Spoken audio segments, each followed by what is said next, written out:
স্বাগতম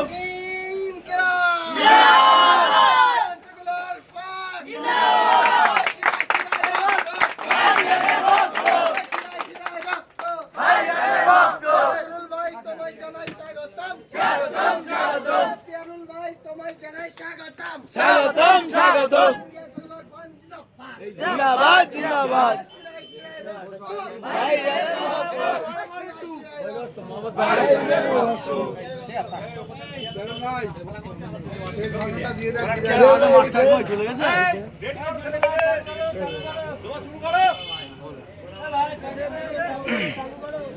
কথা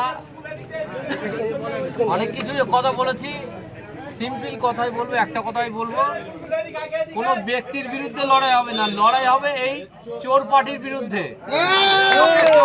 লড়াই করতে হবে, হাড়োয়া বিধানসভা থেকে এই চোর পার্টিকে নির্মূল করে পরিষ্কার করতে হবে এবং এই চোর পার্টিকে নির্মূল করে হাড়োয়ার ময়লা সাফ করে খামের মধ্যে দিয়ে হাড়োয়ার বিদ্যাধরী নদীতে ফেলে দেবো, এটা আমরা প্রতিজ্ঞাপূর্বক করছি আজকে। তো ভাইজান, আজকে চাপাতলা পঞ্চায়েতে এসে আপনি কিরকম সাড়া পেলেন? অবশ্যই ভালো সারা। এখানে আমাদের মেম্বার আছে আইএসএফ এর, এখানে মানুষ, এখানকার মানুষ জানে যে শিক্ষিত মানুষ, যে এখানকার কি সিচুয়েশান, শিক্ষার কি সিচুয়েশান, স্বাস্থ্যর কি সিচুয়েশান, হাড়োয়ার শিক্ষা ব্যবস্থার যে দুরবস্থা, স্বাস্থ্যর কথা তো আর বললাম না, কোনো চাকরি নেই, সাধারণ মানুষ।